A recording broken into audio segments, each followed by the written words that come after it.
In 2016, what began with the publication of a single article within a small newspaper in Indianapolis, Indiana, exploded into a series of exposés that shed light on one of the biggest scandals of the decade. USA Gymnastics, the governing body for gymnastics in the United States, had spent decades deliberately ignoring reports of sexual misconduct against children in order to protect its reputation and its staff, including one doctor whose name would quickly become infamous: Larry Nassar. At first, only a handful of women came forward to accuse Nassar of abuse, but by year's end, that number had grown to at least 50. Now, in 2024, it has continued to swell to over 250, each one telling a similar story. While working as the team doctor for the US women's gymnastics team, Nassar had used his nearly unlimited access to girls, teens, and young women to abuse countless under the guise of legitimate care. For some, this abuse was an isolated incident.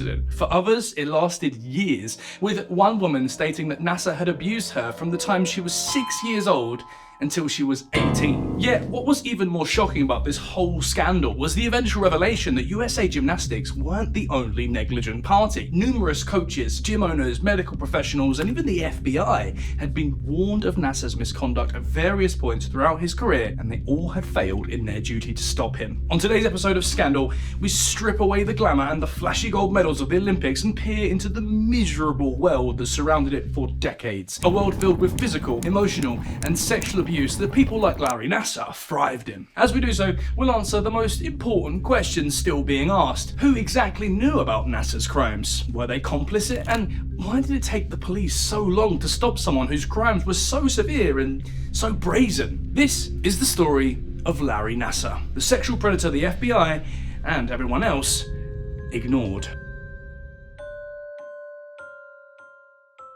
To start us off, let's begin by talking about the article that kicked off this whole controversy. The Indianapolis Star's 2016 expose titled "A Blind Eye to Sex Abuse: How USA Gymnastics Failed to Report Cases." It opened with the lead: top executives at one of America's most prominent Olympic organizations fail to alert authorities to many allegations of sexual abuse by coaches, relying on a policy that enabled predators to abuse gymnasts long after USA Gymnastics had received warnings. For better context, by the time Indy Star's expose came out, USA Gymnastics, or USAG for short, was a household name among those interested in competing in professional gymnastics. It had been around in one form or another since the 1960s and was famously responsible for scouting and training teams for the Olympic Games and Gymnastics World Championships. By 2016, it had over 120,000 members and oversaw approximately 3,000 gyms across the United States. These were gyms where athletic hopefuls trained in everything from power tumbling to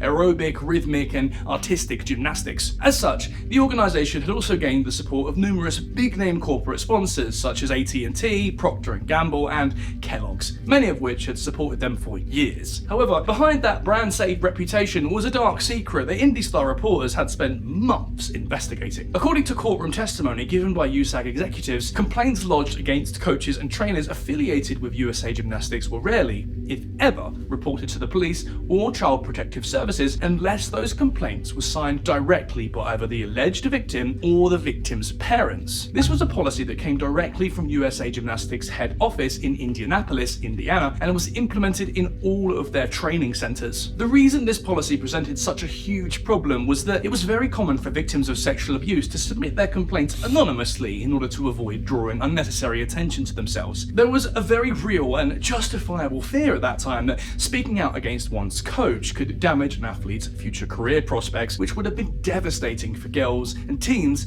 who had been training their entire lives for a shot at the big leagues. What this effectively meant was that hundreds of complaints had been swept under the rug over the years at USAG's main office by those who should have, and in many cases did, know better. The only action, if any, that was taken against the coach accused of horrendous sex crimes was that he or she may have been fired from a particular gym. However, USAG rarely revoked anyone's membership, which meant that there was nothing stopping an abuser from immediately seeking employment at another USAG-affiliated gym. This practice, obviously, did not address the underlying abuse and simply shifted it to the other girls, all of whom USAG was obligated and failed to protect. When pressed about whose decision it was to establish such a ludicrous policy, those same court documents revealed that the then president of USA Gymnastics, Stephen Perry Jr., and his predecessor, Robert Colarossi, had both stated under oath that the policy predated them and had been standard practice throughout their times with the organization. The reason it was created, and why it had been upheld for so long, was an ongoing concern for the reputation of USAG's coaches. Both Penny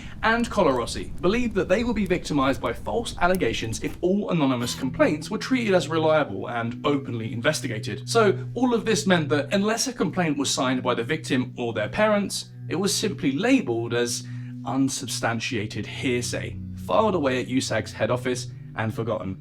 End of story. Unfortunately, this was just one of the many failures that had allowed so many predators to find a safe home within USAG's training centres over the years and continue abusing girls after they had been reported, sometimes multiple times. And IndyStar wasn't just speculating about this, they were able to list 4 real-life examples of this exact scenario happening. First was coach Mark Schiefelbein, who had been convicted and sentenced to 36 years in prison for 7 counts of aggravated sexual battery and 1 count of aggravated sexual exploitation of a minor against a girl who was only 10 years old at the time of abuse. His trial had occurred in 2003, a full 12 years before IndyStar's article was released, yet his crimes stretch back even further. As subpoenaed records prove, Schiefelbein had been reported to and ignored by USAG's main office as early as the 90s, when he had been suspected of abusing a 6-year-old. Yet, despite this, his membership was not revoked, the police weren't contacted, and he was allowed to keep working within USA Gymnastics training centres until his eventual arrest,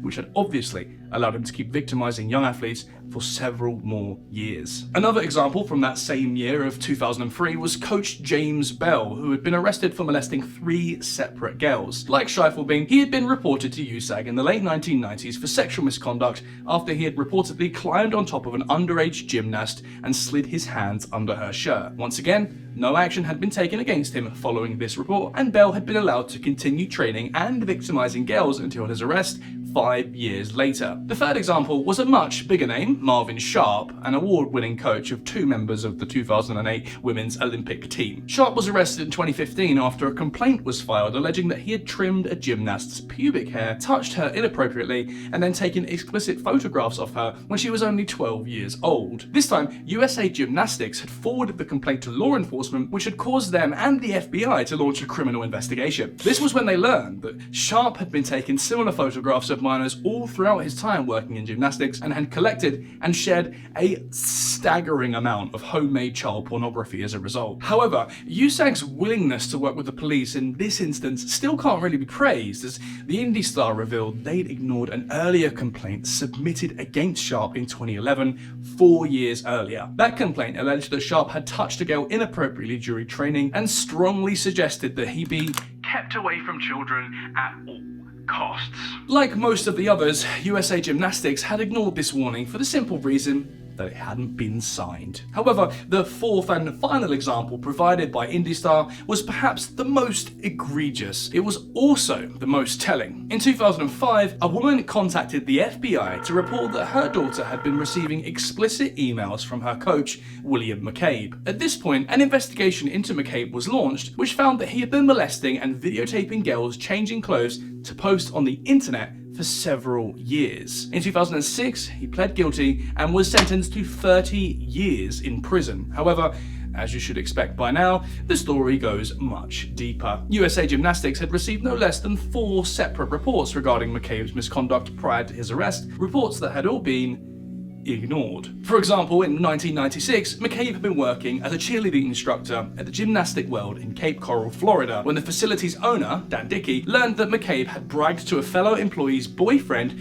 that he was planning to sleep with one of his trainees. This had prompted Dickey to fire McCabe on the spot and tell him to leave town immediately. McCabe then did exactly that, and Dickey assumed that his USAG membership would be revoked. However, 2 years later, Dickey spotted McCabe on the sidelines at a gymnastics tournament in Tampa. This was when he first learned that another USAG-affiliated gym in Tallahassee had hired him less than a year after Dickey had fired him because his membership was still very much active. Enraged, Dickey decided to write a formal letter to USA Gymnastics head office, in which he outlined everything I've just told you and concluded with the following. To allow this scumbag to continue working within the gymnastic community would be a terrible insult to all of the gym owners and coaches who have worked so hard to build up the reputation of gymnastics. This guy is the exact reason why parents of young girls come into our facilities and request a female coach or teacher. In my opinion, this person has no right to work with children and should be locked in a cage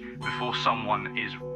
4 days later, USA Gymnastics replied with a very short letter. They stated that they were awaiting an official letter of complaint from a parent and athlete. They also stated, I will add your letter to the file in the event we receive the letter and an investigation is commenced. But as court documents would later prove, no investigation ever took place, even after 3 similar complaints against McCabe were filed, each by separate facilities, including one that contained 3 full pages of allegations. Now, it was while McCabe was being prosecuted in 2006 that USAG's reporting policy had first been called into question, and when members of its executive branch had been called to testify. However, no major reporting on this testimony would occur until IndyStar's bombshell expose in 2016. By then, McCabe was old news, but USA Gymnastics' failure to protect athletes was not. Neither was the fact that their policy still hadn't been updated, and when then President Stephen Penny Jr. refused to be interviewed, several athletes came forward to affirm that what was printed in the article was true. Before long, follow-up articles were needed as the sheer scope of the controversy came into focus. It was truly shocking. Shelley Haymaker, an Indiana attorney, would say it best when she explained, USA Gymnastics may not have been the hand that ultimately abused these innocent children, but it was definitely the arm. Notably, Larry Nassar's name was not included in this original article. However, it would be included in so many of the subsequent ones, as out of all the abusers named in the wake of this scandal, his would be brought up with shocking regularity. Just days after the original article was published, a 30-year-old lawyer named Rachel Den Hollander was the first person to contact the IndyStar about being abused, specifically by Nassar. According to her, Nassar, who was world famous at that time for his work with Olympic gymnasts, had inappropriately touched her during an examination 15 years earlier, when she was then only 15 years old. While speaking on the record, this is what she told reporters happened. Back in 2001, Rachel was a homeschool gymnast suffering from back pain resulting from a sports injury, whose mother took her to meet with Dr. Nassar inside his office at Michigan State University. At that time, she hoped he could help her in ways that no other doctor had been able to, because his reputation was immaculate and he had been recommended to her by a family friend. However, once they were inside his examination room, her opinion of Nassar changed dramatically. Without informing her of what he planned to do, Nassar used his ungloved fingers to vaginally and anally penetrate Rachel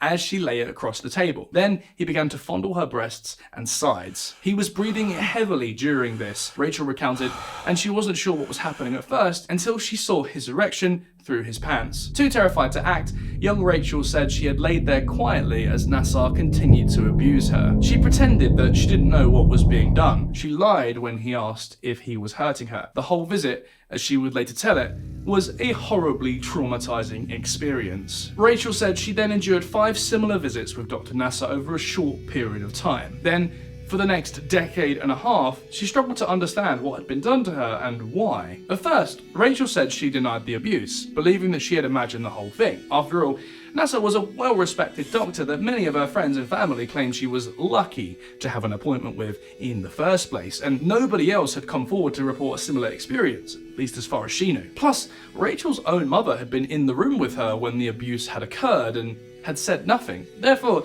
it wasn't difficult for her to convince herself that she had misinterpreted the entire sequence of events inside his office, and she had morphed a perfectly valid medical procedure into something sinister. In her own words, I was terrified, I was ashamed, I was very embarrassed, and I was very confused. Trying to reconcile what was happening with the person he was supposed to be. He's this famous doctor, he's trusted by my friends, he's trusted by these other gymnasts. How could he reach this position in the medical profession? How could he reach this kind of prominence and stature if this is who he is? Unfortunately, what Rachel didn't realize at the time was that she wasn't alone. There were others.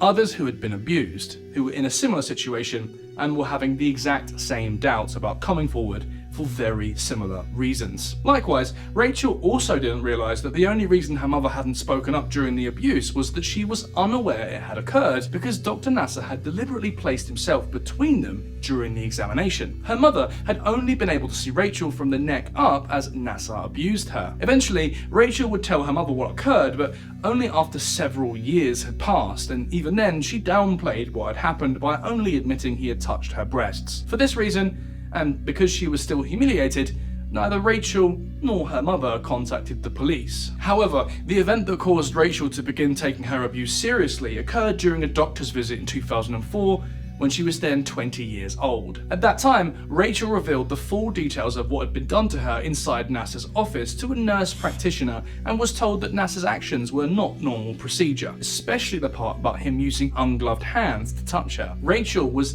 then urged by this nurse practitioner to file a formal complaint against Nassar with the Michigan State Medical Board, but she couldn't bring herself to do it. Yeah, even after finally accepting that she had been assaulted, she was still too embarrassed and feared that her name would someday be linked to her complaint, even if she came forward anonymously. She also worried that too many years had passed, that evidence and witnesses to support her claims would be lost, and that nobody would stand behind her. She knew that Nassar must have had other victims, but she had no way to contact them. Eventually, Rachel waited so long that she believed the statute of limitations for Nassar's crimes had expired and dropped the notion of ever coming forward entirely. She then attempted to move on with her life, becoming a lawyer, getting married, and having children. Yet, throughout all that time, she spent every single day regretting not stepping up until IndyStar published their expose on USA Gymnastics. Reading the article, Rachel knew that this might be her only chance to tell her story in a meaningful way,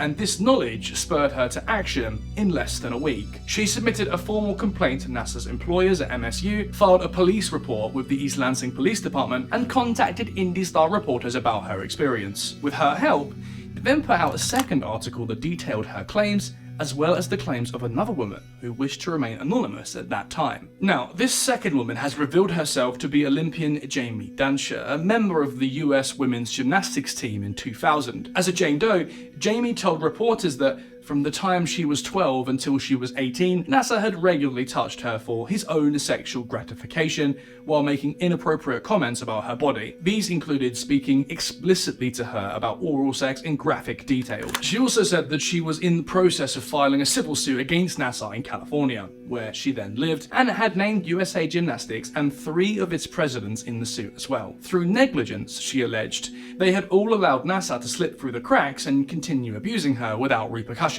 In response to the attention these reports garnered, MSU quickly placed Nassar on leave, and both USA Gymnastics and the East Lansing Police Department announced they were opening investigations into the claims. The latter then brought Nassar into an interrogation room to get his side of the story, but he vehemently denied everything, explaining that the 2 women had mistaken an unorthodox medical treatment for abuse. He also insisted that he had never talked about oral sex or touched a girl inappropriately on purpose. After giving this statement, Nassar's attorney then put out a public statement outlining his client's innocence and expressing that he was eager to put this whole mess behind him and return to work as soon as possible. However, to Nassar's dismay, this would never happen. It was becoming increasingly impossible for the public to ignore the sheer volume of complaints now flooding in. Rachel and Jamie's bravery, it seems, had started an avalanche and inspired at least a dozen women to come forward in the first few weeks alone. Now, almost overnight, Nassar's fame and acclaim turned to infamy and disgust as one of his biggest fears had come true. His life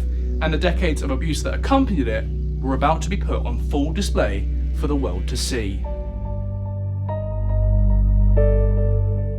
Larry Nassar's history of working with athletes was long and decorated, and it began while he was still a teenager in high school, all the way back in 1978. Back then, he was simply a student athletic trainer at North Farmington High School in Farmington Hills, Michigan, but He enjoyed sports training so much that he initially decided to pursue it as a career after graduating. In 1981, he enrolled at Michigan State University and began working towards a degree in kinesiology while assisting the school's football and track and field teams as a volunteer. Then, after receiving his degree in 1985, he enrolled in a master's program at Wayne State University. While there, Nassar first became associated with professional gymnastics via USA Gymnastics when he was hired as an athletic trainer by one of their gyms. He then did this for 3 years until 1989, at which time he decided to shake things up by setting his sights on a career in sports medicine. That year, Nassar dropped out of Wayne State upon being accepted into medical school back at his old college, MSU. There, he enrolled in a 5-year course of study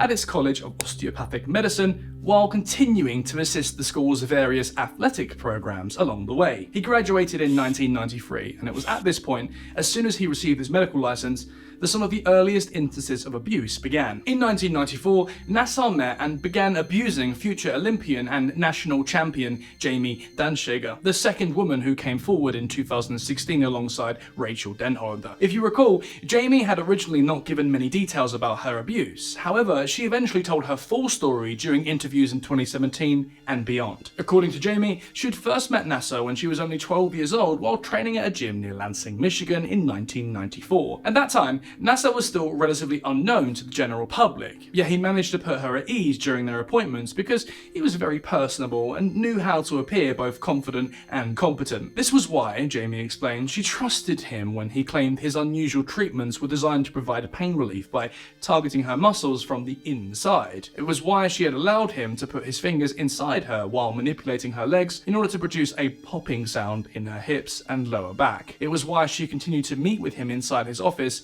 inside his home, and in gyms around the world until her retirement from gymnastics in 2006. In this way, Nassar had abused Jamie for over 12 years, and yet she had been completely unaware of it until much later in life, when she began to reflect on her time competing professionally. This was when she realized that Nassar had even abused her while she competed at the Sydney Olympics in 2000, where she won her bronze medal. Unfortunately, Jamie's account is far too common amongst Nassar's victims, as it seemed he followed a very similar pattern most of the time. Using his charisma and likable personality, he abused countless recognizable names throughout the years without them even realizing it, including Ailey Raisman, Michaela Maroney, Maggie Nichols, and even Simone Biles. However, we're getting ahead of ourselves just a bit, because if we continue looking at the early 90s, we'll see that Nassar's abuse wasn't just centered around his work with gymnasts. It also extended into the lives and homes of his friends and neighbors, as was the case with Carl Stevens. Carl said Nassar's abuse started with him exposing himself to her inside her home when she was only 6 years old. But his actions slowly escalated over the years. After some time, he began masturbating in front of her. Then he began molesting her. Unfortunately, Carl was far too young to understand what was happening at that time, but as she got older, she eventually realized and attempted to tell her parents about what had been happening behind their backs for years.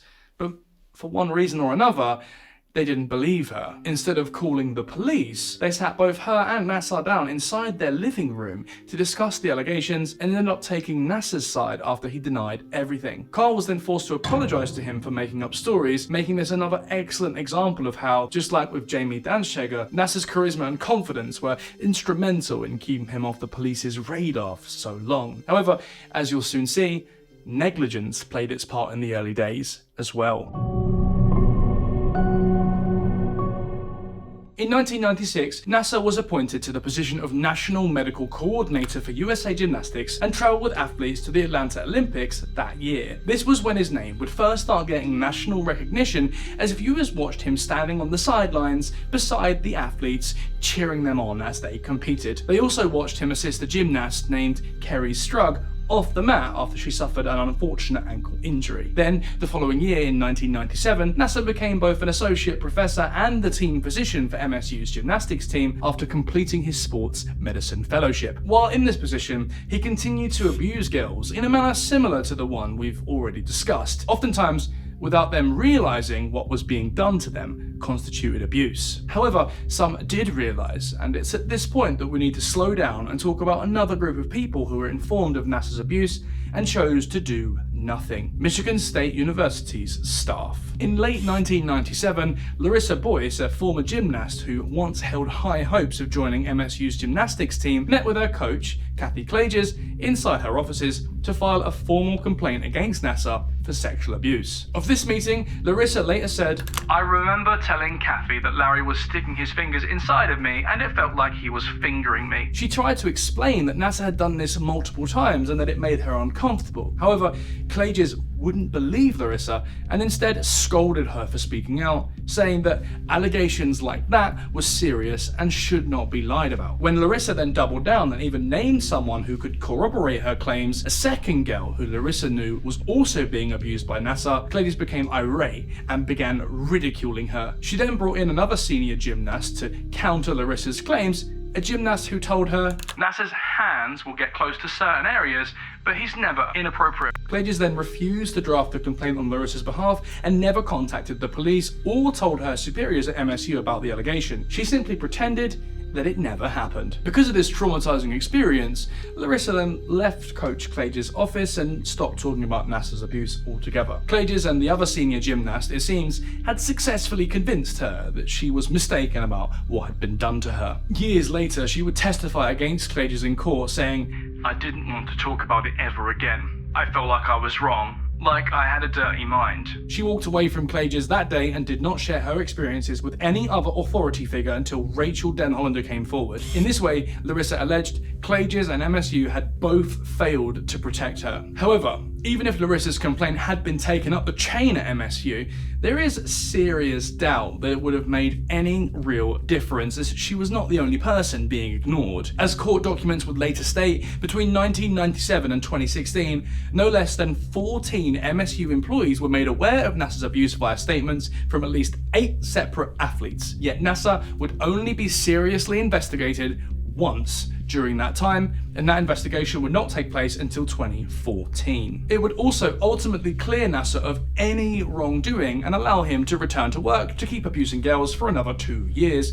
until IndyStar's article forced MSU to place him on leave. Although, we'll talk about that failed investigation a little later on when we talk about the litany of civil suits filed against MSU and many others in the late 2010s. Now it's time that we talk about a very crucial part of our story that we've yet to touch on. As strange as it may sound, knowing what we know today, not everyone who came forward in 2016 to accuse Nassar was believed, at least not at first. Many people, including some coaches and trainers that had worked alongside Nassar in the past, even stood beside him in the beginning and accused his accusers of being bandwagoners. They claimed that Nassar wasn't that type of guy and asserted they simply couldn't understand why, if he really was guilty of abusing so many, they had all waited so long to speak up. And while we've already touched on a few of those reasons, the full answer is much more complicated. It involves the culture of gymnastics in America as a whole, how young athletes were treated, and what was expected of them. And to understand this culture, we need to look no further than what occurred to Karolyi Ranch, where a sizable portion of Nassar's abuse occurred throughout the years. Karolyi Ranch was a gated 2,000-acre property located roughly 70 miles north of Houston, Texas, within the Sam Houston National Forest. And from 2001 to 2018, it served as the home for USA Gymnastics National Training Facility. This was where Olympic hopefuls were sent to train for a shot at the Olympic Games, and for good reason. The ranch's owners, Bella and Marta Karolyi, 2 Romanian-born coaches who immigrated to the United States in 1981, were the definitive coaching team of their era. Honestly, it's hard to overstate how effective these 2 were. Since starting their careers in the 1950s, they had coached countless famous gymnasts from both Europe and the United States, including 16 European medalists, 15 world champions, and 9 Olympic champions. Among them was Nadia Comaneci, the first Olympic Games gymnast to be awarded a perfect score. Furthermore, by the 1990s, they had become so successful that every single member of the American squad at the 1991 World Championship was either a direct trainee of the Karolyis themselves or had been trained by a Karolyi club coach. Bella has even been credited as being the person most responsible for turning gymnastics into the sport it is today. However, that's not as much of a compliment as some might expect. His and Marta's success came at a steep price, one that was paid for not by them, but by the girls they trained. Behind the scenes, conditions at Karolyi Ranch were much different than most expected. In many ways, former students of the ranch claim it was similar to a mindset of a military academy, only with leotards and beam shoes instead of backpacks and combat boots. The training regimen they utilized was known as the Centralized Training Program, and it involved Bella acting as the motivator, who focused on keeping the girls going, and Marta acting as the technician, who focused on perfecting the girls' technique and form. Together, they sought to use this method to push their girls to the absolute limit. Every day, athletes were expected to wake up at the crack of dawn and arrive at the ranch's training center dressed in pristine, competition-ready outfits with their faces covered in makeup. They were then made to practice, to do exercises, to ride horses, and to run in fields until their muscles were exhausted. Oftentimes, as the girls ran, Bella would ride the ranch's ATV behind them, shouting for them to push harder and to run faster and further. No matter how tired the girls were or how much they pleaded, Bella would not allow them to stop until he declared they were finished for the day. If anyone dared to protest, they would be verbally dressed down in front of their peers and punished with even more exercise. Altogether, this created a power dynamic that was very one-directional. As one former gymnast would say, "Our bodies did not belong to us.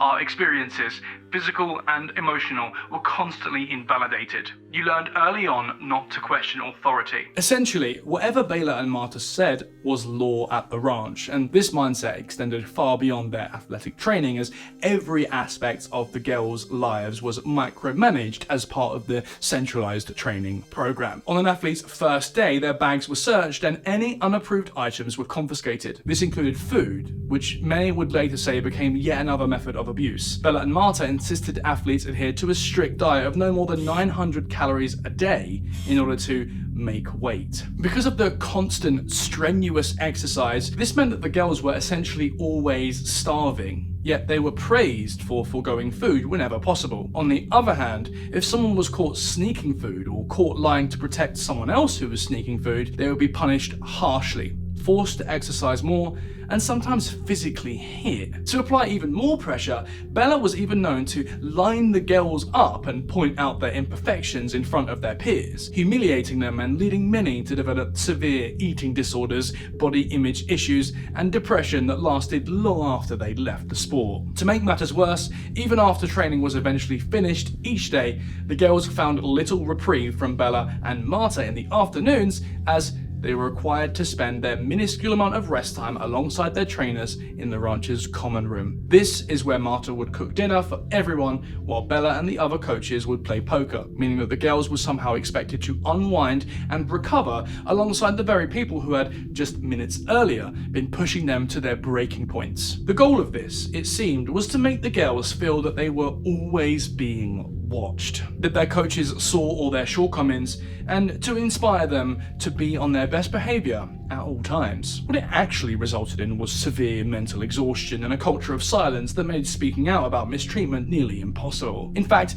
the girls couldn't even rely on one another for support, as they were all instilled with a fierce competitive spirit and taught to see each other as obstacles to overcome. They were often pitted against one another, made to compete needlessly, and told to trust no one except their coach. And because parents weren't allowed to visit the ranch either, this is how years of abuse was allowed to occur without anyone raising the alarm, including years of sexual abuse. Now, to be clear, it has never been proven in court that either Bela or Marta knew about sexual abuse occurring within their facility. However, that doesn't change the fact that numerous victims have come forward to claim that they were sexually abused by Larry Nassar under the Karolyi's watch, and that nothing was done to protect them. In fact, according to Jeanette Antolin, the member of the US National Gymnastics team from 1995 to 2000, the Karolyi's policy of isolating athletes from all outside authority figures and making their time at the ranch as miserable as possible was exactly what had driven her,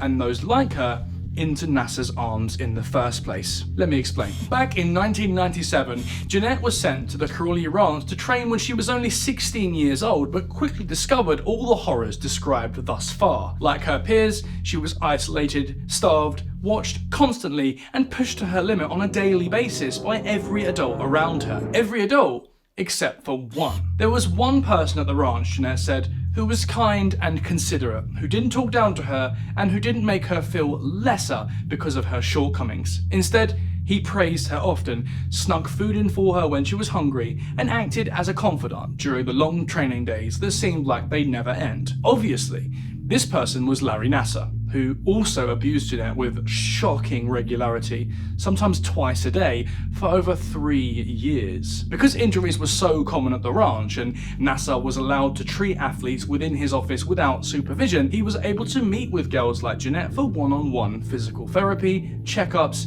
and more whenever he saw fit. The Karolyis rarely questioned what went on behind his closed office door, nor did they wonder why Nassar would take frequent trips to the girls' private sleep area where even more abuse occurred. They also never attempted to investigate the rumors that circulated about Nassar, opting instead to bury their heads in the sand to avoid any controversy or negative publicity that may come from his crimes being exposed. In this way, estimates claim over 100 athletes were sexually abused by Nassar at the ranch throughout his 15-year association with the Karolyis. However, as shocking as that figure is, what's important to remember about everything you've heard so far regarding the Karolyis, the mistreatment, the rigid training schedules, and the abuse, both sexual and otherwise, is that they were not exclusive to the ranch. These practices were ubiquitous within the gymnastics communities from one end of the country to the other. This meant that many girls, most of whom had been training since the age of 6 years old, had been conditioned to accept the abusive culture they survived as completely normal. In this way, Jeanette Antolin claims the entire gymnastics community came together to fail her. You go to these competitions and you go to these camps, there's no parental figure around, there's no one looking out for the gymnasts or the kids. They're all looking out for the money and the medals that are going to be won at the end of that Olympic year. That's what they're looking out for. So the physical abuse, the verbal abuse, and the sexual abuse was tolerated. Few ever spoke out because speaking out was simply not something that was done by anyone about anything. Silence was the only acceptable behavior. Jumping back to 2016, after over 20 years of abusing his patients, Nassar was placed on temporary leave at MSU as the university announced they would be beginning their own investigation in early August of that year. Less than 20 days later, he was officially fired as the sheer number of credible allegations became overwhelming. By this point, officials from the Ingham County PD revealed there were over 50, which led them to eventually file the first charges against him in early November. 3 counts of first-degree criminal sexual conduct, one of which was with a girl under the age of 13. At first, Nassar pled not guilty and was allowed to be released upon posting a $1 million bond. However, he was rearrested less than a month later after the FBI discovered that he was attempting to destroy evidence of his past crimes. According to agents, Nassar had begun to fill the walls closing in around him and attempted to dispose of several hard drives filled with a shockingly large number of images and videos depicting child abuse. Over 37,000 files in total. Some of them were homemade, including one that showed Nassar abusing a girl in a swimming pool. Nassar had tossed the hard drives into a trash can outside his home, prompting authorities to move in and seize them before the local trash company made their daily pickup. After this, even more charges were filed against him in federal court. At his arraignment, Nassar once again pleaded not guilty, but this time there'd be no bail. He'd be forced to stay in jail and await his multiple trials. Now, up until this point, Nassar had been able to maintain his innocence with some success. He'd been running for the local school board during this time and still received approximately 20% of the vote despite the charges. However, from this point on, the hits against him started coming fast and they didn't stop. In January, he lost his medical license. His wife filed for divorce, and 18 of his victims banded together to file a civil lawsuit against him for multiple crimes, including sexual assault, battery, molestation, and harassment. Then, that same month, athletes Jamie Dansher, Jeanette Antolin, and Jessica Howard all sat down with CBS's 60 Minutes to provide detailed accounts of their experiences with Nassar and the gymnastics community, including many of the details now known about Karolyi Ranch. In February of the following year, Nassar then received even more charges. One new federal charge for destruction of evidence and 22 new charges in the state of Michigan for sexual assault. Then, in July, approximately 1 year since the story first broke, Nassar pled guilty to 3 charges related to the child pornography bust: receipt and/or attempted receipt of child pornography, possession of child pornography, and destruction and concealment of records. Hoping to garner sympathy from the judge, Nassar blamed his actions on alcohol and drug addiction and claimed that shame prevented him from seeking help from his friends, family, and colleagues. However, US District Judge Janet Neff did not provide any of the leniency that Nassar was hoping to garner. While the recommended sentencing guidelines for his crimes was between 22 and 27 years, Nassar's extensive history of abuse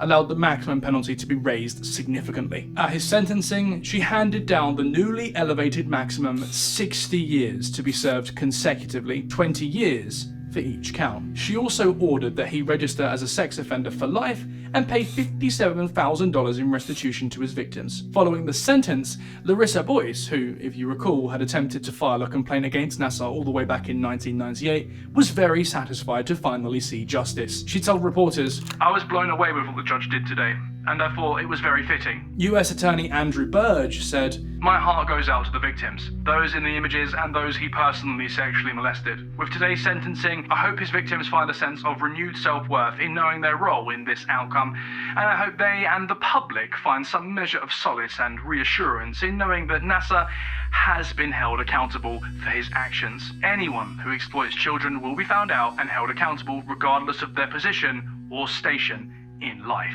Following this decision, Nassar was then transported to the Federal Transfer Center in Oklahoma City, then to USP Coleman, a federal penitentiary in Florida that serves as his home to this day. However, while one case was over, his other legal troubles were still ongoing. 1 month before being sentenced in the federal child pornography case, Nassar also pled guilty to 7 counts of first-degree criminal sexual conduct in Ingham County, Michigan, which had been raised from the original 3 counts after more victims came forward. At his sentencing for these in January 2018, he once again attempted to win leniency by appealing to the judge's sympathy. However, there was once again no sympathy left for him after all the victim impact statements were read aloud before the court. In total, 156 women came forward to give separate statements, each one recounting the horrific details of what had been done to them, a process that took 7 full, agonizing days. Rachel Den Hollander, the first to come forward, was the last to speak on the final day. Using a 10-page drafted statement, she laid out exactly how the gymnastics community had failed her. "Look around the courtroom. Remember what you have witnessed these past 7 days. This is what it looks like when someone chooses to put their selfish desires above the safety and love for those around them, and let it be a warning to us all. This is what it looks like when the adults in authority do not respond properly to disclosures of sexual assault." She ended by requesting that Judge Rosemary Aquilina not allow herself to be swayed by Nassar's half-hearted apologies and crocodile tears. "I plead with you, as you deliberate the sentence, to give Larry, send a message that these victims are worth everything. In order to meet both the goals of this court, I plead with you to impose the maximum sentence under the plea agreement." On January the 24th, Judge Aquilina handed down her sentence, 40 to 175 years in prison, virtually guaranteeing that Nassar would never live his life as a free man again. In front of his victims, Judge Aquilina told Nassar, "I've just signed your death warrant."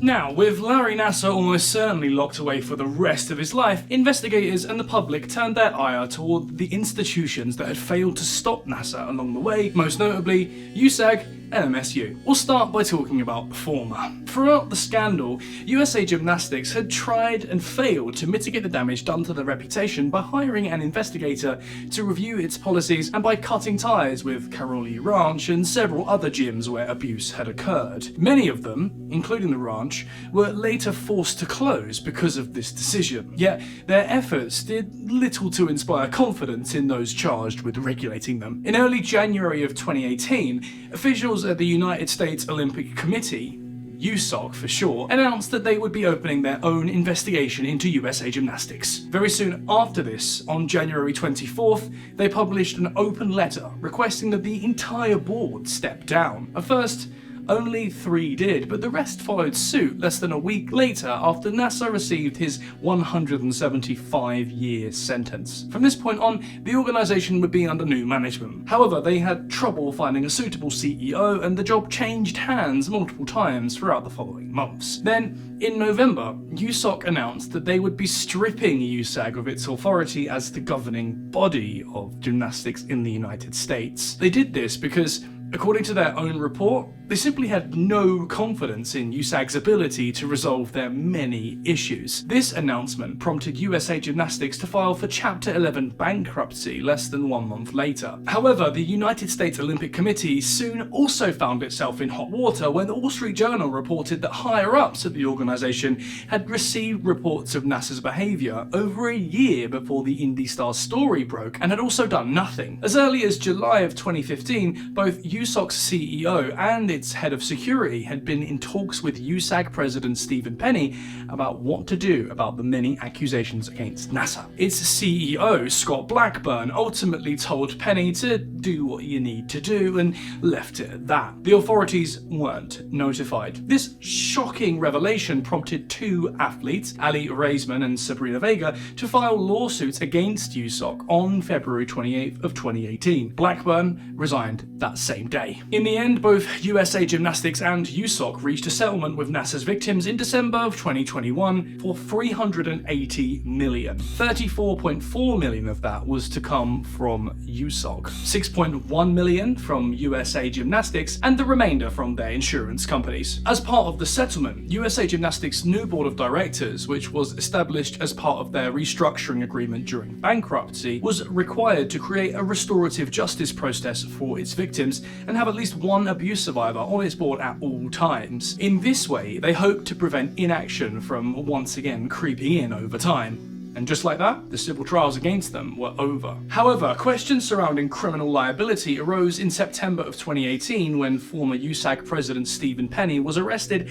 and indicted for evidence tampering after authorities learned he may have orchestrated a cover-up in the wake of the scandal. According to testimony that would later be given by several USAG employees, Texas Rangers within the Walker County Sheriff's Office had attempted to seize records from Karolyi Ranch in November 2016 as part of their ongoing investigation into Nassar. However, they were unable to locate anything of use because Penny had already ordered that any records bearing Nassar's name be removed from the ranch and personally delivered to him in Illinois. Today, these records still haven't been located. For this blatant crime, Penny would have faced between 2 and 10 years in prison, but the charges against him were eventually dropped when authorities announced they didn't have enough evidence to take the case to trial. To this day, he has still faced no justice despite his role in the alleged cover-up. Another person who found himself in massive legal trouble in the wake of the scandal was a close friend of Larry Nassar, Coach John Gedder, who authorities determined had been abusing girls himself at his gym in Dimondale, Michigan. As a result, he was charged with a total of 24 felonies, including 14 counts of human trafficking, 6 counts of human trafficking of a minor, 1 count of lying to a peace officer,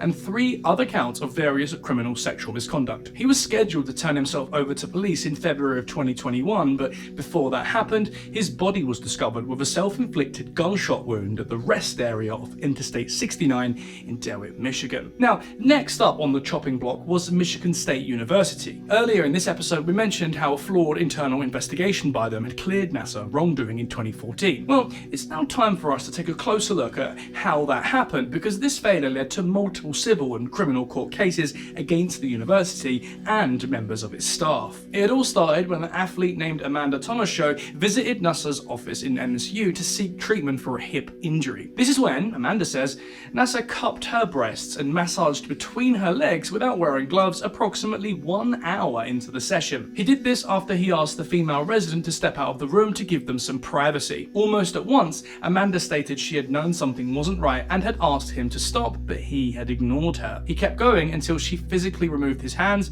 and left the room, after which time she told the receptionist that she wanted to cancel her upcoming appointments with Nassar because she felt that she had been violated. That was the exact word Amanda had used. Later, she then submitted a formal complaint with MSU, which prompted them to place Nassar on leave, notify the local police department, and appoint 4 medical professionals to conduct their own internal audit. So far, so good. However, MSU's biggest issue is that they failed to select impartial auditors. The team of 4 were all people who knew Nassar personally. One of them had even been recommended by Nassar himself to be placed within the audit group. Obviously, this created a serious conflict of interest and meant that nothing the group said could be trusted, although somehow the story gets even worse. Once the audit was completed, 2 entirely separate versions of the conclusion were written, both with substantially different meanings. One was given to Amanda and the other to officials at MSU. Amanda's version stated that Nassar's conduct was not sexual in nature and that she had simply misinterpreted his treatment as sexual assault, which sounds very familiar. Thus, Nassar's actions did not violate MSU's sexual harassment policy. However, the version of the report provided to MSU went on to state that there were significant problems inside Nassar's office that potentially opened the clinic up to liability. These included Nassar's decision to not use gloves during his examinations, his failure to properly explain procedures and common practices to his patients before beginning them, and the fact that Amanda's claim of feeling violated did not compel the receptionist to automatically file her own report. The fact that 2 separate reports existed was not revealed to the public until 2017, well after Nassar's crimes were brought to light. As a result of this flawed report, Nassar's suspension was lifted after only 4 months. His only requirements to return to work were that he begin wearing gloves during examinations and thoroughly explain his treatments before beginning them to avoid future confusion. When news of this fiasco broke, the state of Michigan appointed a special prosecutor to investigate MSU's failure,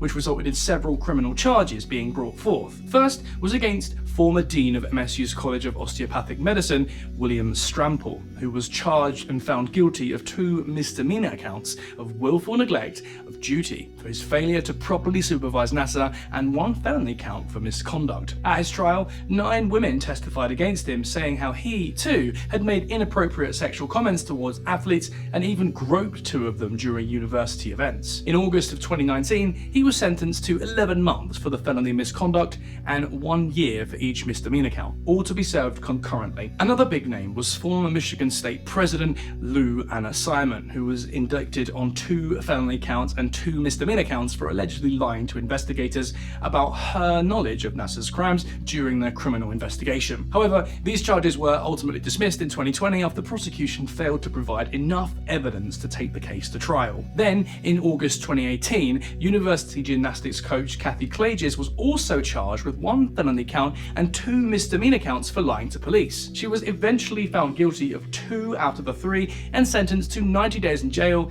and 18 months of probation. However, her conviction was overturned in December of 2021 after the Court of Appeals ruled that her false statement was inconsequential rather than material. The case against her was ultimately dismissed in November of the following year. As for the civil suit against MSU, the university agreed to pay a total of $500 million to settle lawsuits brought by 332 victims. This included $420 million to be paid immediately to those victims, as well as $75 million to be set aside in a trust for future claimants who may someday come forward. Now, with all that out of the way, there is one last systemic failure that needs to be addressed. In the wake of the Nassar scandal, a federal agency came under fire when it was discovered that USA Gymnastics had forwarded several complaints against Nassar to authorities back in 2015, approximately 13 months before his arrest. Yet, federal agents had seemingly done nothing to stop him. They hadn't even launched a full investigation, primarily because one agent opted to bury the complaints instead of doing his job. The agency under fire was the FBI, and the man responsible for the cover-up was Agent William J. Abbott. According to Michaela Maroney, a gymnast we've mentioned in passing a few times throughout this video, she reported Nassar to USA Gymnastics in 2015, at which time she was told that an FBI agent would be reaching out to her to conduct a phone interview. During that phone call, the agent on the other end of the line, Agent Abbott, said he wanted to hear the specifics of Nassar's abuse, what exactly he had done to her. Of this call, Michaela would later say, "I remember sitting on my bedroom floor for nearly nearly 3 hours as I told them what had happened to me. I hadn't even told my own mother about these facts, but I thought as uncomfortable, as hard as it was to tell my story, I was going to make a difference in hopefully protecting others from the same abuse. Michaela told Abbott about how Nassar had given her a sleeping pill when she was only 15 years old, how she had woken up hours later to find him molesting her inside a hotel room, and how she had laid there in silence for hours, deathly afraid that she would die that night. She told him far more than she expected to when the call began, and thought it would be enough to have Nassar arrested. But the response she received was unexpected. When she finished, after nearly a full minute of silence, he asked, "Is that all?" At once, Michaela felt her heart sink as she was then brushed off the phone. She didn't hear back from anyone at the FBI for over a year. By that point, Nassar would already be in custody. Obviously, when newspapers began reporting on Michaela's story, the public started calling for justice. In direct response, an investigation was opened by the Office of the Inspector General, which hoped to determine exactly what went wrong and why Michaela's account didn't trigger an automatic investigation. The team of investigators then interviewed over 60 witnesses and reviewed approximately 1.5 million documents, including records from both USA Gymnastics and USOG, as well as text messages and emails between agents. In 2021, they issued their report, which has led some to call Agent Abbott's failure one of the most egregious cases of corruption and negligence in FBI history. First, the DOJ's report concluded that most people already suspected the investigation, if you can even call it that, had been botched. It was both delayed and incomplete and had allowed Nassar to abuse between 70 and 120 girls during the 13 months of inaction that followed Michaela's complaint. It also found, however, that this inaction was intentional, as USAG President Stephen Penny had urged Abbott to keep the complaint quiet because he was worried it would be very bad for business. Abbott had agreed to cooperate with Penny and help bury the complaint for a despicable and selfish reason. He wanted to secure a job as USA Gymnastics head of security, a job that would have paid him $400,000 a year. He then falsified records by lying about what Michaela had said during her interview, therefore sweeping everything under the rug. He then lied again when questioned about his original lies. By this time, the report was released.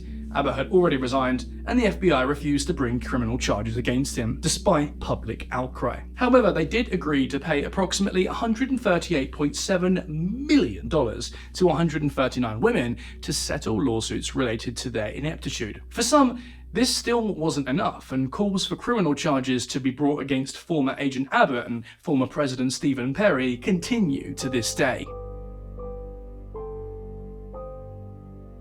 If there is a positive way to end today's episode, it's by acknowledging that many of Nassar's victims are now living very fulfilling lives years after speaking out. Despite the fact that some say the trauma they endured is still present and likely always will be to some extent, they have found healing and kinship among one another. Several have even gone on to become motivational speakers who travel the world and push for legislation to ensure that nothing like what was discussed today could ever happen again. Thankfully, their efforts have been largely successful. In early 2018, the Protecting Young Victims from Sexual Abuse Act was signed into law. It required all national governing bodies of US Olympic sports to immediately report suspected abuse to law enforcement or Child Protective Services. It also established the US Center for Safe Sport to oversee these organizations and maintain a central database of disciplinary cases across all sports. In this way, they hope abusers like Nassar will have a much harder time flying under the radar. The FBI has also made several changes in the wake of the controversy as well by amending its policies on complaints involving sexual abuse and assault. Now, mandated 30-day status checks are in place, which will automatically prompt follow-ups for open cases that have not been forwarded to a field office for further investigation. As for Nassar himself, he is still incarcerated in Coleman, Florida, and his time behind bars has reportedly been anything but pleasurable. In June of 2023, he was attacked after making a lewd comment while watching the Wimbledon women's tennis tournament on the prison's television. Witnesses say this attack happened after he verbally wished that there were girls playing in the match instead of women. This prompted an inmate, Shane McMillan, to stab him multiple times with a makeshift weapon. Nassar survived, recovered in hospital, and is now said to be living in fear for his life every single day.